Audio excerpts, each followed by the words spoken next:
इस कहानी की शुरुआत में हमें मैजिकल क्रिएचर से भरे एक जंगल को दिखाया जाता है जहां अलग अलग तरह के मैजिकल क्रिएचर रहते हैं। फिर हमें एक प्यारी सी लड़की को दिखाया जाता है जो असल में एक परी होती है। उसका नाम मेलेफिसेंट होता है और वो इस जंगल की क्वीन होती है। मेलेफिसेंट जब जंगल में घूम रही होती है तो उसे पता चलता है कि जंगल में कोई घुस आया है, तो जल्दी से वहां जाती है। वहां उसे एक लड़का दिखाई देता है जिसका नाम स्टेफन होता है। वो उससे पूछती है कि तुम कौन हो और तुम यहाँ जंगल में क्या कर रहे हो। तो स्टेफन बताता है कि मैं पास ही किंगडम में रहता हूँ और मुझे यहाँ पर एक हीरा नजर आया और मैंने उसको उठा लिया, इसी वजह से ये क्रिएचर मुझ पर हमला कर रहे हैं। फिर मेलेफिसेंट उससे वो हीरा वापस ले लेती है और उसे पानी में डाल देती है और उसे कहती है कि चलो मैं तुम्हें इस जंगल से बाहर छोड़ आती हूँ। फिर वो उसे जंगल से बाहर छोड़ देती है, लेकिन स्टेफन कहता है कि मैं चला तो जाता हूँ लेकिन मैं इस जंगल में वापस आऊंगा। तो मेलेफिसेंट कहती है कि ये जंगल मायावी जंगल है और ये सेफ नहीं है, लेकिन स्टेफन कहता है कि मेरा इस दुनिया में कोई नहीं है, इसीलिए क्या तुम मुझसे दोस्ती करोगी। तो मेलेफिसेंट कहती है कि मेरा भी इस दुनिया में कोई नहीं है और फिर वो दोनों फ्रेंडशिप कर लेते हैं। लेकिन तभी मेलेफिसेंट को स्टेफन की रिंग से करंट लगता है और उसे बताती है कि परियों को लोहे से एलर्जी है और लोहा परियों को जला देता है। ये देखकर स्टेफन उस रिंग को दूर फेंक देता है और मेलेफिसेंट का विश्वास जीत लेता है और वहां से चला जाता है। लेकिन स्टेफन जिस किंगडम में रहता था वो किंगडम इस जंगल पर कब्जा करना चाहता था क्योंकि इस जंगल में बहुत सारा खजाना था। लेकिन फिर भी मेलेफिसेंट और स्टेफन काफी अच्छे दोस्त बन जाते हैं और साथ ही मस्ती करते हैं, खेलते हैं और इसी तरह कई साल गुजर जाते हैं और अब वो 16 साल के हो जाते हैं। लेकिन अब वो एक दूसरे से प्यार करने लग जाते हैं और मेलेफिसेंट को लगता है कि इंसान अच्छे होते हैं, लेकिन उसको नहीं पता था कि इंसानों में लालच भी होता है। एक दिन मेलेफिसेंट स्टेफन के बारे में सोच रही थी कि वो 1 साल से उससे मिलने नहीं आया। तभी उसे स्टेफन की बात याद आती है कि उसने कहा था कि जब वो बड़ा हो जाएगा तो किंगडम पर कब्जा कर लेगा और वो वहां का राजा बन जाएगा। लेकिन मेलेफिसेंट उससे सच्चा प्यार करने लगी थी, इसीलिए उसे ये भी समझ नहीं आ रहा था कि स्टेफन एक लालची इंसान था। वो एक जगह बैठी यह सब सोच रही होती है कि तभी उसे दिखाई देता है कि किंगडम का राजा अपनी काफी ज्यादा आर्मी लेकर जंगल पर कब्जा करने के लिए आ रहा है। तो वो तेजी से वहां जाती है और अपने जंगल के सामने खड़ी हो जाती है। वो किंग को कहती है कि तुम मेरे जंगल पर कब्जा नहीं कर सकते। तो किंग कहता है कि राजा किसी का भी ऑर्डर नहीं मानता। तो मेलेफिसेंट कहती है कि तुम हमारे किंग नहीं हो, हम पर तुम्हारा राज नहीं चलता। ये सुनकर किंग अपने सैनिकों को मेलेफिसेंट को मारने भेजता है क्योंकि उसे लगता था कि वो अकेली है। लेकिन तभी मेलेफिसेंट अपनी पावर से सभी खतरनाक क्रिएचर को यहाँ बुला लेती है और धीरे धीरे वहाँ हर तरफ से क्रिएचर निकल कर आने लगते हैं और फिर क्रिएचर और आर्मी के बीच एक खतरनाक फाइट होती है। लेकिन वो सैनिक इन खतरनाक क्रिएचर के सामने नहीं टिक पाते और वो काफी जख्मी हो जाते हैं। वहीं मेलेफिसेंट किंग के ऊपर जाकर हमला कर देती है, लेकिन किंग अपने लोहे के कवच की वजह से अपनी जान बचा लेता है और फिर सारी आर्मी वहां से डरकर भाग जाती है और राजा अपने किंगडम में वापस चला जाता है। और अब किंग काफी बूढ़ा और कमजोर हो चुका था, इसीलिए वो सब लोगों को अपने पास बुलाता है और कहता है कि तुम सब जानते हो कि उस जंगल में कितना खजाना मौजूद है, इसीलिए मेरा यही सपना रहा है कि मैं उस पर कब्जा करूंगा। लेकिन अब मुझ में इतनी ताकत नहीं रही कि मैं वापस जाकर लड़ सकूं, इसीलिए मैं तुम लोगों से वादा करता हूं कि अगर तुम में से किसी ने मेलेफिसेंट को मार दिया तो मैं उसे यहाँ का किंग बना दूंगा और उसकी शादी अपनी बेटी से कर दूंगा। तभी उनमें से एक लड़का बाहर आता है और कहता है कि मैं मेलेफिसेंट को मार दूंगा और उसकी लाश आपके लिए लेकर आऊंगा। और ये लड़का और कोई नहीं बल्कि स्टेफन होता है जिसने मेलेफिसेंट को अपने प्यार में फंसा रखा होता है। इससे हमें पता चलता है कि स्टेफन कितना ज्यादा लालची इंसान है। फिर हमें दिखाया जाता है कि स्टेफन मेलेफिसेंट से मिलने के लिए जंगल में आता है और वो मेलेफिसेंट को आवाज देने लगता है। मेलेफिसेंट उसके सामने आती है और उससे पूछती है कि तुम इतने सालों से कहाँ थे, तुम्हें मेरा जरा सा भी ख्याल नहीं आया। तो वो कहता है कि मैं अपने कामों में बिजी हो गया था, लेकिन मैं तुम्हें आज तक नहीं भूला और मैं अभी भी तुम्हें यहाँ बचाने के लिए आया हूँ क्योंकि राजा तुम्हें मारना चाहता है, इसीलिए तुम अपना ख्याल रखना। फिर वो दोनों एक जगह बैठकर बातें करने लग जाते हैं और मेलेफिसेंट उसको माफ कर देती है क्योंकि उसको नहीं पता था कि स्टेफन एक बहुत ही लालची इंसान है। फिर स्टेफन उसे अपनी बातों में फंसाकर उसे नशे की दवाई पिला देता है जिससे वो थोड़ी देर के बाद बेहोश हो जाती है और फिर स्टेफन चाकू निकालकर उसे मारने की कोशिश करता है, लेकिन वो उसे नहीं मार पाता क्योंकि वो भी उससे प्यार करता था, लेकिन वो किंगडम को हासिल करना चाहता था। इसीलिए उसे एक आइडिया आता है और वो मेलेफिसेंट के पंखों को काटने का सोचता है। फिर हमें दिखाया जाता है कि जब मेलेफिसेंट की आंख खुलती है तो उसे बहुत दर्द हो रहा होता है तो अपने पीछे देखती है तो उसके पर नहीं होते, वहाँ बस उसके जख्म हुए होते हैं। ये देखकर मेलिफिसेंट बहुत दुखी हो जाती है। वो रोती है, चिल्लाती है क्योंकि उसे उसी के प्यार ने धोखा दिया था। वहीं दूसरी तरफ स्टेफन मेलिफिसेंट के विंग्स लेकर किंग के पास आता है और कहता है कि ये देखिए, मैंने मेरा वादा पूरा किया। राजा उससे बहुत खुश होता है और उसे किंगडम का नया किंग बना देता है और आखिरकार उसकी ख्वाहिश पूरी हो जाती है। दूसरी तरफ हमें मेलिफिसेंट को दिखाया जाता है जो कि अब काफी ज्यादा उदास होती है क्योंकि वो अब उड़ नहीं सकती थी। वो एक दिन जंगल में कहीं जा रही होती है तो देखती है कि एक कोए को किसी शिकारी ने जाल में पकड़ लिया है। ये देखकर मेलिफिसेंट को उस कोए पर दया आ जाती है और वो अपने मैजिक से उस कोए को इंसान बना देती है, जिससे वो शिकारी उस कोए को राक्षस समझकर वहाँ से भाग जाता है। फिर वो कोआ मेलिफिसेंट के पास आता है और वो उसे शुक्रिया कहता है, लेकिन फिर वो उससे पूछता है कि आपने ऐसा क्यों किया। तो मेलिफिसेंट कहती है कि मैं तुम्हें नहीं बता सकती, लेकिन मुझे तुम पर दया आ गई थी, इसीलिए मैंने तुम्हारी जान बचाई। फिर वो कोआ कहता है कि आपने मेरी जान बचाई है, इसीलिए मैं आपकी जिंदगी भर सेवा करूंगा। मेलिफिसेंट भी उसकी बात मान लेती है और वो उस कोए का नाम देवाल रखती है। फिर मेलिफिसेंट उसको स्टेफन के पास भेजती है ताकि वो पता लगा सके कि स्टेफन ने उसके विंग्स क्यों चुराए। देवाल पैलेस जाकर देखता है कि स्टेफन ने सिर्फ राजा बनने के लिए मेलिफिसेंट को धोखा दिया और उसके विंग्स काट दिए। वो वापस आकर मेलिफिसेंट को सारी बात बताता है, जिससे अब वो इंसान से नफरत करने लग जाती है। फिर हमें दिखाया जाता है कि स्टेफन की शादी राजा की बेटी के साथ हो गई है और फिर कुछ महीनों के बाद उनकी एक बेटी भी पैदा होती है, जिससे किंगडम के सभी लोग खुश होते हैं। देवाल भी ये सभी बातें सुन लेता है और वो मेलिफिसेंट को जाकर बताता है कि स्टेफन की एक बेटी हुई है और वो उसकी खुशी में सेलिब्रेशन करने वाले हैं। इसी मौके का फायदा उठाकर मेलिफिसेंट भी वहाँ पर जाती है और उस छोटी बच्ची को एक श्राप दे देती है कि जैसे ये बेबी 16 साल की होगी तो उस दिन सूर्यास्त के बाद ये चरखे की सुई पर अपना हाथ रखेगी और उसके बाद ये हमेशा के लिए गहरी नींद में चली जाएगी और फिर वो कभी भी नींद से नहीं उठेगी। स्टेफन अपने बेटी के साथ ऐसा होता देख बहुत दुखी हो जाता है और वो मेलिफिसेंट के सामने गिड़गिड़ाने लगता है। तो मेलिफिसेंट उसे श्राप को खत्म करने का एक तरीका बताती है कि अगर तुम्हारी बेटी को उसके 16वें बर्थडे पर उसका सच्चा प्यार मिल गया तो उसकी जान बच सकती है। स्टेफन इस बात से काफी परेशान हो जाता है और वो शहर के सारे चरखों को जलाकर महल के डिफेंस पार्ट में लॉक कर देता है और 3 छोटी परियों को बुलाता है और कहता है कि मेरी बेटी को यहाँ से दूर ले जाओ और जब तक इसका 16वां बर्थडे नहीं निकल जाता तब तक इसे यहाँ वापस मत लेकर आना, वरना इसका कर्ज सच्चा हो जाएगा। और इसके बाद स्टेफन अपने सैनिकों के साथ उसी जंगल में अटैक करने के लिए निकलता है, लेकिन वो ऐसा नहीं कर पाता क्योंकि मेलिफिसेंट जंगल के हर तरफ बॉर्डर्स बना देती है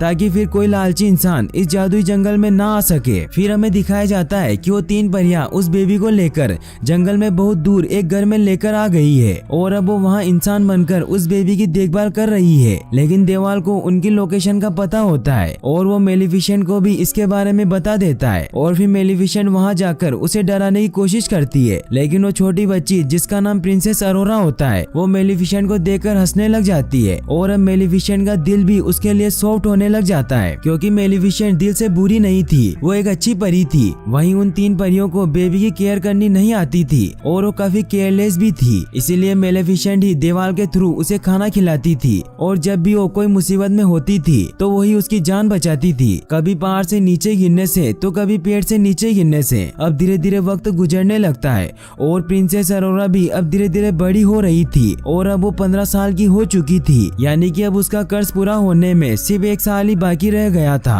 अरोरा उन 3 परियों के साथ जंगल की बॉर्डर के दूसरी तरफ रहती थी, इसी वजह से प्रिंसेस अरोरा ने अभी तक बॉर्डर के दूसरी तरफ की दुनिया नहीं देखी थी, इसीलिए वो हमेशा ये जानने की कोशिश करती थी कि दूसरी तरफ क्या है। मेलिफिसेंट ये सब देख लेती है क्योंकि अब वो भी अरोरा को पसंद करने लगी थी, इसीलिए वो अपने मैजिक की मदद से उसे अंदर ले जाती है, लेकिन मेलिफिसेंट उससे छिप जाती है क्योंकि उसे लगता है कि अरोरा उसे दुश्मन मानती है। और जब अरोरा को होश आता है तो वो देखती है कि वो जादुई जंगल में है और वो बहुत खुश होती है कि तभी उसे फील होता है कि जैसे यहाँ पर कोई है। वो आवाज देने लगती है और कहती है कि अगर कोई है तो सामने आओ, मुझे आपसे बात करनी है। वहाँ मेलिफिसेंट होती है और वो अरोरा को कहती है कि तुम मुझे देखकर डर जाओगी, तो अरोरा कहती है कि मैं आपसे नहीं डरूंगी। फिर मेलिफिसेंट उसके सामने आ जाती है। प्रिंसेस अरोरा मेलिफिसेंट को देखकर बहुत खुश होती है और कहती है कि आप तो मेरी फेरी गॉड मदर है जो बचपन से मेरा ख्याल रखती है और मुझे लगता था कि आप मेरे आसपास है। मेलिफिसेंट को ये सुनकर विश्वास नहीं हो रहा था कि वो उसे अपनी फेरी गॉड मदर मानती है और अरोरा कहती है कि मुझे आपका ये बर्ड भी बहुत प्यारा लगता है। और फिर मेलेफिसेंट उसे दीवार से मिलवाती है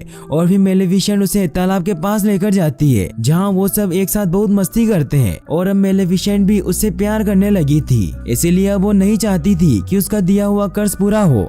इसीलिए वो एक रात अपनी सारी पावर को यूज करके कर्ज को वापस लेने की कोशिश करती है, लेकिन ऐसा नहीं हो पाता क्योंकि मेलेफिसेंट ने कर्ज देते वक्त कहा था कि इसे दुनिया की कोई भी ताकत नहीं बदल सकती और ये अंत समय तक चलेगा। इसी बात को लेकर अब वो काफी ज्यादा परेशान हो जाती है क्योंकि अरोरा का 16 जन्मदिन आने ही वाला था। इसीलिए वो ये दुआ करती है कि इसे जल्दी उसका सच्चा प्यार मिल जाए ताकि इसका ये कर्ज खत्म हो जाए। फिर अगले दिन जंगल में मेलेफिसेंट और अरोरा बात कर रहे होते हैं। प्रिंसेस अरोरा मेलेफिसेंट से पूछती है कि सारी परियों के विंग्स होते हैं, लेकिन आपके विंग्स कहाँ गए?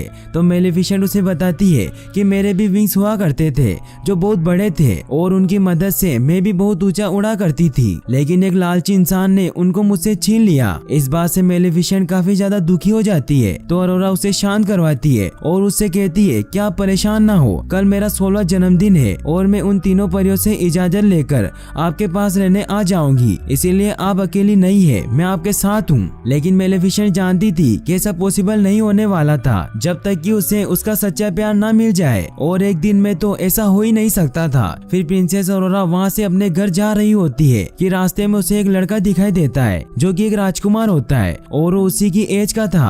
वो दोनों जैसे ही एक दूसरे की तरफ देखते हैं तो एक दूसरे को पसंद करने लगते हैं। लेकिन फिर इसके बाद अरोरा वापस अपने घर चली जाती है और उन तीनों परियों से कहती है कि मैं अब इस घर से दूर जाना चाहती हूँ। तो परियों को लगता है कि शायद उसे इस बात का पता चल गया है कि इसके पेरेंट्स अभी भी जिंदा है और ये किंगडम जाना चाहती है। अपनी बर्थडे के पहले ही वो परियां गुस्से में उसको सारा कुछ बता देती है कि क्या क्या हुआ, और एक इविल फेरी है जो कि तुम्हारी जान लेना चाहती है। वो उसे बताती है कि वो और कोई नहीं बल्कि वो मेलेफिसेंट है, और ये सुनकर अरोरा को उनकी बातों पर विश्वास नहीं होता और वो काफी परेशान हुई मेलेफिसेंट के पास आती है और उनसे पूछती है कि क्या मैंने जो सुना है वो सब कुछ सच है। तो मेलेफिसेंट उसे प्यार से कहती है कि हाँ, ये सब कुछ सच है, मैंने तुम्हें कर्ज दिया था लेकिन मेरा दिल अब बदल चुका है, मैंने सिर्फ तुम्हारे फादर की वजह से ऐसा किया था और अब मैं भी नहीं चाहती कि तुम मर जाओ, मैं तुमसे बहुत प्यार करती हूँ। लेकिन प्रिंसेस अरोरा काफी हर्ट हो जाती है और वहाँ से चली जाती है। वो सीधा उस किंगडम की तरफ भागती है और वहाँ जाकर अपने फादर यानी कि स्टेफन के गले लग जाती है और कहती है कि डैड, मैंने आपको बहुत मिस किया। स्टेफन ये देखकर कि वो अरोरा है तो उसे उन तीन परियों पर बहुत गुस्सा आता है। जब मैंने अरोरा को जन्मदिन के बाद लाने को कहा था तो एक दिन पहले इसे क्यों ले आई, और वो अपने सैनिकों को कहकर अरोरा को एक कमरे में बंद करवा देता है जहां आसपास कुछ ना पड़ा हो। लेकिन स्टेफन उस कर्ज को थोड़ी ना रोक सकता था, इसलिए जैसे ही शाम होने लगती है तो कर्ज के असर से अरोरा खुद ब खुद उस रूम में चली जाती है जहां पर जले हुए चरखे पड़े हुए थे। वो कर्ज की वजह से उस सुई को अपने आप ही टच कर लेती है और फिर गहरी नींद में चली जाती है। राजा बहुत परेशान होता है क्योंकि उसकी बेटी गहरी नींद में चली गई होती है और कभी भी उठने वाली नहीं थी। वहीं दूसरी तरफ मेलेफिसेंट को काफी दुख हो रहा होता है, इसलिए वो दीवार को कहकर उस राजकुमार को बुलवाती है क्योंकि उसे लगता था कि शायद वो एक दूसरे से प्यार करने लगे हो। मेलेफिसेंट उस लड़के को बेहोश करके किंगडम की तरफ बढ़ती है। वहीं दूसरी तरफ वो तीनों परियां किंग स्टेफन से कहती है कि आप प्रिंसेस अरोरा के सर पर किस करें क्योंकि आप उसके फादर हैं और हो सकता है कि आप ही उसका सच्चा प्यार हो और वो जाग जाए। तो स्टेफन कहता है कि मैं कभी भी किसी का सच्चा प्यार नहीं हो सकता क्योंकि मैंने मेलेफिसेंट को धोखा दिया था और इसी वजह से ये सब कुछ हो रहा है। वहीं मेलेफिसेंट उस लड़के और देवाल के साथ कासिल पहुंच जाती है जहां हर तरफ स्टेफन ने उसको पकड़ने के लिए ट्रैप बिछा रखे होते हैं, लेकिन मेलेफिसेंट सब ट्रैप से बचते हुए उस रूम में पहुंच जाती है। और जब मेलेफिसेंट उस लड़के को अंदर भेजती है तो प्रिंसेस अरोरा के पास जाता है और वो प्रिंसेस अरोरा को किस करता है, लेकिन वो नहीं जागती। इससे मेलेफिसेंट को पता चल जाता है कि उसका सच्चा प्यार नहीं है। मेलेफिसेंट ये देखकर रोने लग जाती है और उसे कहती है कि मैं तुम्हें बहुत याद करूंगी, मुझे तुम्हारी स्माइल याद आएगी, मैं तुम्हें कभी नहीं भुला पाऊंगी। और ये कहते हुए मेलेफिसेंट रोते हुए उसके सिर पर किस कर लेती है और वहाँ से जाने लगती है। लेकिन तभी उसे पीछे से आवाज आती है कि रुकिए गॉड मदर, और ये आवाज प्रिंसेस अरोरा की होती है। इसका मतलब ये होता है कि प्रिंसेस अरोरा का सच्चा प्यार मेलेफिसेंट होती है क्योंकि मेलेफिसेंट उससे दिल से प्यार करती थी। प्रिंसेस अरोरा मेलेफिसेंट से कहती है कि मैं आपके साथ जंगल में रहना चाहती हूँ। तब मेलेफिसेंट उसे अपने साथ लेकर जाने लगती है, लेकिन तभी पीछे से स्टेफन के लोग उन पर जाल डाल देते हैं और वो लोहे का जाल होता है क्योंकि स्टेफन अच्छी तरह से जानता था था कि लोहा परियों को जला सकता है, इसीलिए वो इस बात का फायदा उठाता है और वो पूरे महल को लोहे से कवर कर देता है। मेलेफिसेंट उस जाल में बहुत बेबस हो जाती है और अपने क्रोध दीवार को ड्रैगन बना देती है, जिससे अब ड्रैगन सब सैनिकों पर आग उगलने लगता है और वो मेलेफिसेंट को आजाद कर देता है। लेकिन फिर स्टेफन वहां आकर मेलेफिसेंट को अपने सैनिकों की मदद से घेर लेता है। स्टेफन ने खुद को लोहे से कवर कर रखा था और वो मेलेफिसेंट पर हमला करने लगता है। वहीं दूसरी तरफ प्रिंसेस अरोरा को मेलेफिसेंट के विंग्स वहाँ एक बक्से में पड़े हुए नजर आते हैं जो फड़फड़ा रहे होते हैं और ऐसा लगता है जैसे वो मेलेफिसेंट के पास जाना चाहते हो। यह देखकर प्रिंसेस अरोरा उन विंग्स को आजाद कर देती है और वो विंग्स खुद ब खुद मेलेफिसेंट के पास जाकर वापस उससे जुड़ जाते हैं और मेलेफिसेंट दोबारा से उड़ने लग जाती है और अपने ड्रैगन को आजाद करवाती है। लेकिन तभी स्टेफन उसे चेन से पकड़ लेता है और मेलेफिसेंट उसको भी अपने साथ उड़ाकर ले जाती है, लेकिन वो उसे नहीं मारती। लेकिन फिर स्टेफन उस पर पीछे से हमला करता है और उसके विंग्स पकड़ लेता है, जिससे दोनों एक साथ नीचे गिरने लग जाते हैं। लेकिन वो जैसे ही जमीन पर गिरने वाले होते हैं तो मेलेफिसेंट अपने पंख खोल लेती है और उड़ जाती है, लेकिन स्टेफन नीचे गिरकर मर जाता है। फिर अगली सुबह हमें दिखाया जाता है कि मेलेफिसेंट अपने जंगल की बॉर्डर्स को हटा देती है और वहाँ पर दोबारा से फूल खिलने लग जाते हैं और वो जंगल वापस से हरा भरा हो जाता है।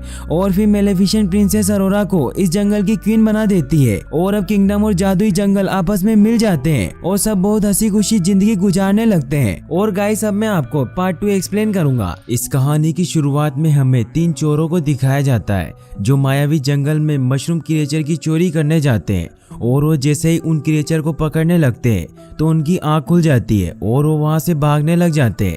लेकिन उनमें से एक को वो पकड़ लेते हैं, लेकिन वो मशरूम चोर को जोर से बाइट कर देता है, जिससे वो तीनों चोर नीचे गिर जाते हैं और वो मशरूम भागने लग जाता है। तभी एक चोर उस क्रिएचर को पकड़ने जाता है, लेकिन तभी वहां मेलेफिसेंट आ जाती है और वो उन दोनों चोरों को पकड़ लेती है। वहीं वो चोर उस क्रिएचर को पकड़ लेता है, तभी उसे वहां एक रूहानी फूल दिखाई देता है और वो उसे लेकर वहां से जल्दी से निकल जाता है। फिर वो उन्हें लेकर महल जाता है, जहाँ वो एक सीक्रेट डोर में एक विच स्प्लिट नाम के क्रिएचर को उसकी चुराई हुई चीजें देता है और बदले में वो उससे कुछ पैसे देता है। फिर हमें मायावी जंगल में अरोरा को दिखाया जाता है, जो कि अब मूर देश की क्वीन है और वो वहाँ के मसलों को हल कर रही होती है और साथ ही वो काफी परेशान भी होती है।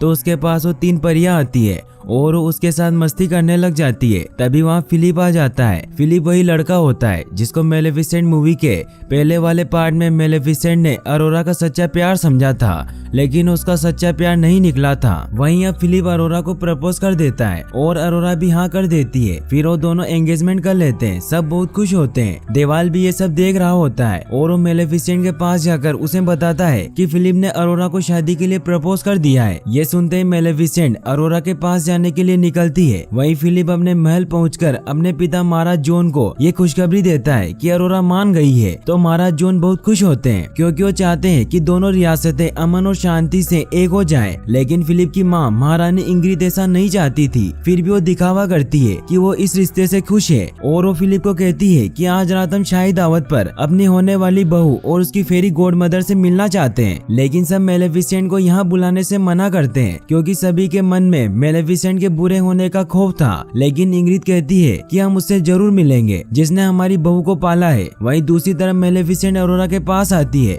और अरोरा से कहती है कि मैं इस रिश्ते से खुश नहीं हूँ क्योंकि फिलिप एक इंसान है। तो अरोरा कहती है कि मैं भी तो एक इंसान हूँ और मैं उससे प्यार करती हूँ। लेकिन मेलेफिसेंट उससे कहती है कि सच्चा प्यार कुछ नहीं होता, इसीलिए तो तुम्हारा सच्चा प्यार मैं बनी थी। लेकिन अरोरा उन्हें कहती है कि आप फिलिप को एक मौका तो देकर देखिए, आप जान जाएंगी कि वो अच्छा है। और आज उन्होंने हमें महल में शाही दावत के लिए बुलाया है। तो मेलेफिसेंट अरोरा के खातिर मान जाती है। फिर हमें महारानी इंग्रिड को दिखाया जाता है जो एक सीक्रेट डोर से महल के डीपेस्ट पार्ट में जाती है, जहाँ उसके सैनिक लोहे से बने हथियार बना रहे होते हैं। और फिर हमें विच स्प्लिट को दिखाया जाता है जो उस खुफिया जगह पर एक खतरनाक हथियार बना रहा होता है। इंग्रिड उसके पास आती है और उसे कहती है कि जल्दी से वो हथियार बनाओ। यहाँ पर हमें पता चलता है कि महारानी इंग्रिड एक बहुत ही खतरनाक साजिश रच रही है क्योंकि वहाँ मेलेफिसेंट का श्रापित किया हुआ चरखा भी पड़ा हुआ होता है। फिर हमें मायावी जंगल को दिखाया जाता है जहाँ मेलेफिसेंट, देवाल और अरोरा महल जाने के लिए निकलते हैं, जहाँ सभी लोग मेलेफिसेंट से डर रहे होते हैं। फिर वो महल में जाते हैं और वो सभी के साथ मिलकर डिनर करने लगते हैं। लेकिन बातों ही बातों में महारानी इंग्रिड मेलेफिसेंट को गुस्सा दिलाने की कोशिश करती है और वो मेलेफिसेंट को अरोरा को दिए हुए श्राप को याद दिलाती है, जिससे मेलेफिसेंट को गुस्सा आ जाता है और वो अरोरा को यहाँ से चलने को कहती है। तभी तभी महाराज जॉन बेहोश हो जाते हैं और महारानी इंग्रिड सभी को कहती है कि मेलेफिसेंट ने महाराज को श्राप दे दिया है। फिर मेलेफिसेंट दोबारा अरोरा को यहाँ से चलने को कहती है, लेकिन अरोरा को भी इंग्रिड की बातों से ऐसा ही लगता है कि मेलेफिसेंट ने महाराज को श्राप दे दिया है, जिससे गुस्सा होकर मेलेफिसेंट वहाँ से अकेले ही चली जाती है। लेकिन महारानी की सर्वेंट मेलेफिसेंट पर लोहे की बॉल से हमला कर देती है, जिससे घायल होकर मेलेफिसेंट नीचे पानी में गिर जाती है और अब उसकी हालत बहुत खराब होती है और वो पानी के अंदर डूब रही होती है। लेकिन तभी वहाँ एक और मेलेफिसेंट के जैसा क्रिएचर आकर उसे बचा लेता है और उसे अपने साथ लेकर चला जाता है। वहीं अरोरा वापस मायावी जंगल जाती है ताकि वो मेलेफिसेंट से कहकर उस शराब को तुड़वा सके, लेकिन मेलेफिसेंट कहीं नहीं होती। तभी देवाल उसके पास आता है और उसे कहता है कि मैंने मेलेफिसेंट को सभी जगह ढूंढ लिया है, लेकिन वो मुझे कहीं नहीं मिली। वहीं इंग्रिड की वो सर्वेंट इंग्रिड को बताती है कि मैंने मेलेफिसेंट पर वार किया था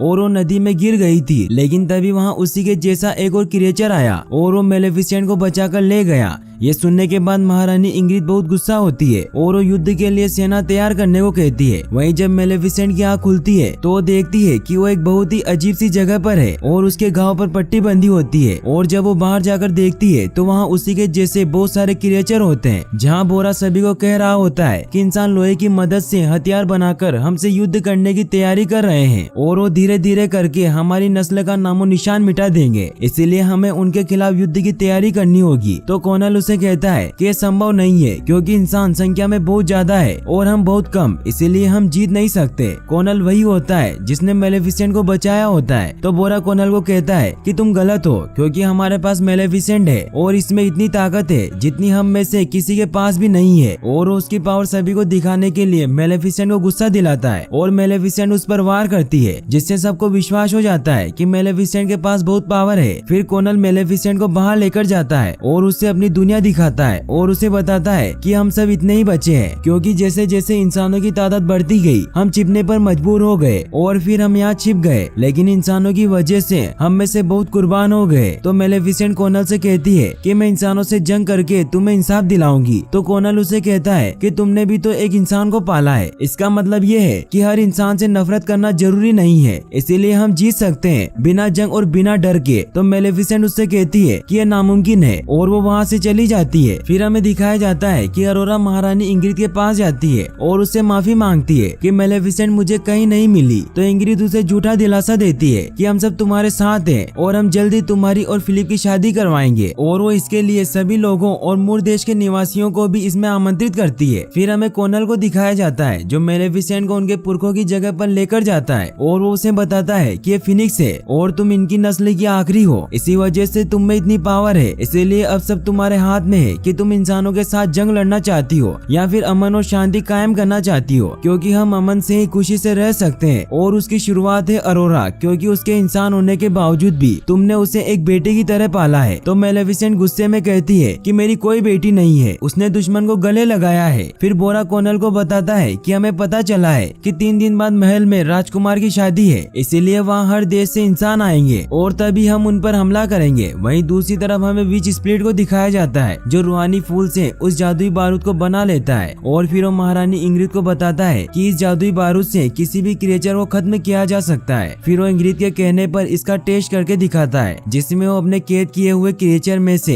एक क्रिएचर को निकालता है और वो जैसे ही उस जादुई बारूद को उस पर डालता है तो क्रिएचर वहीं मर जाता है और वो एक फूल में तब्दील हो जाता है। ये देखकर महारानी इंग्रिड बहुत खुश होती है, लेकिन विच स्प्लिट कहता है कि हमें बहुत सारा जादुई बारूद बनाने के लिए बहुत सारे रूहानी फूल चाहिए जो सिर्फ मायावी जंगल में ही मिलते हैं, इसीलिए महारानी इंग्रिड अपने सैनिकों को मायावी जंगल में भेजती है और वो सैनिक सभी मायावी फूल को इकट्ठा करने लग जाते हैं। वहीं मेलेफिसेंट को अपने जंगल में किसी के होने का एहसास होता है और वो वहाँ जाने के लिए निकलती है, तो बोरा भी उसके पीछे पीछे जाता है। मेलेफिसेंट ये देखकर बहुत उदास होती है कि इंसानों ने उसके जंगल को भी नहीं छोड़ा। तभी वहाँ इंग्रिड के छिपे हुए सैनिक उन पर हमला कर देते हैं, लेकिन तभी वहाँ कॉनल आकर उन दोनों को बचा लेता है, लेकिन इससे कॉनल बहुत ज्यादा घायल हो जाता है और वो सैनिक फिर से उन पर हमला करने लगते हैं। तो मेलेफिसेंट और बोरा मिलकर उन्हें वहाँ से भगा देते हैं और फिर वो कॉनल को लेकर उनके पूर्वजों के घर की तरफ निकलते हैं। वहीं अगली सुबह मूर देश के सभी वासी अरोरा की शादी के लिए महल की तरफ निकलते हैं और वहीं फिलिप अरोरा से मिलता है और उसे रूहानी फूल देता है और उसे कहता है कि ये मुझे मेरी माँ के कमरे से मिला है। तो अरोरा को इंग्रिड पर शक होता है और वो चेक करने के लिए उसके रूम में जाती है जहाँ बहुत सारे स्टेचू पड़े हुए होते हैं, लेकिन एक स्टेचू का सर टेढ़ा हुआ होता है। तो अरोरा अरोरा उसे सीधा कर देती है, जिससे इंग्रिड का सीक्रेट डोर खुल जाता है और वो अंदर चली जाती है, जहाँ वो सीक्रेट रूम में जाती है जहाँ वो चरखा पड़ा हुआ था। और जब वो उसके पास जाती है तो उसको फ्लैशबैक आते हैं और उसे पता चलता है कि इंग्रिड ने ही उस चरखे की नीडल से महाराज को श्राप दिया था। इससे उसे पता चलता है कि मेलेफिसेंट को फंसाया गया है। तभी विच स्प्लिट उसके पास आता है और उसे यहाँ से जाने को कहता है। तभी अरोरा नोटिस करती है कि सारी लापता परियां यहाँ कैद है और वो विच स्प्लिट से कहती है कि तुम तो मूर देश के हो, लेकिन तुम्हारे पंख इंग्रिड ने काट दिए हैं। तभी वहाँ इंग्रिड आ जाती है और वो अपने सैनिकों को कह के अरोरा को एक रूम में बंद करवा देती है। वहीं दूसरी तरफ कॉनल की हालत बहुत खराब होती है और बोरा सभी को कहता है कि कॉनल अमन चाहता था, लेकिन इंसानों ने उसे लोहे से जख्मी कर दिया, इसीलिए ये जंग इंसानों ने शुरू की है और इसे खत्म हम करेंगे। और फिर वो सभी महल पर हमला करने के लिए निकलते हैं। वहीं दूसरी तरफ इंग्रिड महल में उन्हें मारने के लिए उस जादुई बारूद से हथियार बनाकर युद्ध की तैयारी कर रही होती है और उसने वहाँ महल में सभी मूर देशवासियों को एक कमरे में बंद किया होता है। यह देखकर अरोरा उस रूम से भाग जाती है। वहीं इंग्रिड सभी मूर वासियों को उस जादुई बारूद की मदद से मार रही होती है और इतने में बोरा और उसके साथी भी वहाँ आ जाते हैं और वो महल पर हमला करने लग जाते हैं। लेकिन तभी इंग्रिड जादुई बारूद से बनाए गए हथियार से उन पर हमला करती है, जिससे वो क्रिएचर वहीं मरने लग जाते हैं। वहीं अरोरा फिलिप के पास पहुंचकर उसे सब बताती है कि मेलेफिसेंट ने महाराज को कोई भी श्राप नहीं दिया है और ये सब महारानी इंग्रिड का किया हुआ है। और वहीं इंग्रिड उस बारूद की मदद से उन सभी पर हमला कर रही होती है। वहीं कॉनल अपनी आखिरी सांसें गिन रहा होता है और वो मेलेफिसेंट को कहता है कि तुम्हें सोच समझकर अपना कदम उठाना होगा, और फिर वो वहीं मर जाता है। और दूसरी तरफ महल में इंग्रिड सभी क्रिएचर को मरवा रही होती है और अरोरा और देवाल उन्हें बाहर निकालने की कोशिश कर रहे होते हैं, लेकिन सैनिक उन्हें पकड़ लेते हैं। लेकिन तभी मेलेफिसेंट वहाँ आ जाती है और वो देवाल को भालू बना देती है, जिससे वो सभी को उस रूम से आजाद कर देता है। और मेलेफिसेंट वहाँ सभी सैनिकों को मारने लग जाती है और उनके हथियार तबाह करने लग जाती है और अपने कैद हुए सभी साथियों को आजाद करवाने लग जाती है। वहीं विच स्प्लिट को भी अपनी गलती का एहसास हो जाता है और वो कैद हुई सारी परियों को आजाद कर देता है। वहीं सेनापति बोरा पर हमला कर देता है, जिससे बोरा गुस्से में उसे मारने लगता है। तभी फिनिप उसके गर्दन पर तलवार रखकर उससे कहता है कि इस लड़ाई से कुछ हासिल नहीं होगा, ये सब मेरी माँ का बिछाया हुआ ट्रैप है और तुम सब इसमें फंस गए हो। और फिर फिनिप अपनी तलवार नीचे फेंक देता है और कहता है कि मैं मेरे हाथ किसी के खून से नहीं रंगना चाहता।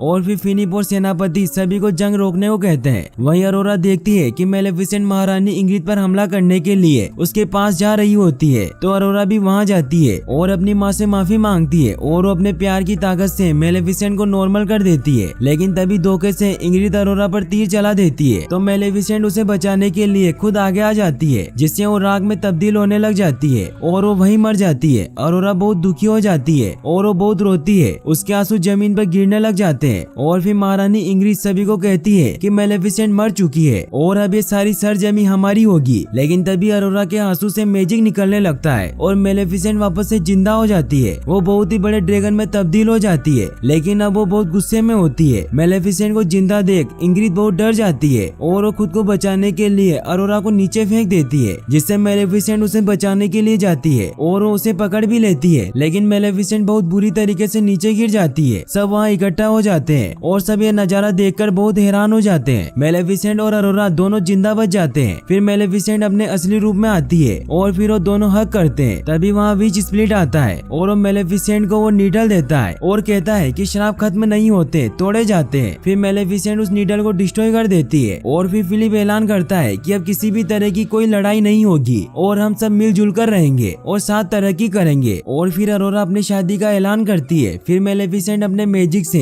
हर जगह को फूलों से कवर कर देती है और अब महाराज जॉन भी सही हो जाते हैं और वो भी ये सब देखकर बहुत खुश होते हैं। फिर मेलेफिसेंट महारानी इंग्रिड को एक बकरी बना देती है और बोरा और बाकी मेलेफिसेंट के पास आते हैं और मेलेफिसेंट उन्हें कहती है कि अब तुम पूरी दुनिया में कहीं भी रह सकते हो। फिर अरोरा और फिलिप की शादी हो जाती है और सभी बहुत खुश होते हैं और अब दोनों रियासतें एक हो जाती है और यहीं पर मूवी एंड हो जाती है। और गाइस, अगर आप ऐसी और वीडियोस देखना चाहते हैं तो डिस्क्रिप्शन में दी गई लिंक पर क्लिक करके वॉच कर सकते हैं और वीडियो को लाइक और चैनल को सब्सक्राइब करने के लिए आपका तहे दिल से शुक्रिया। Thanks for watching.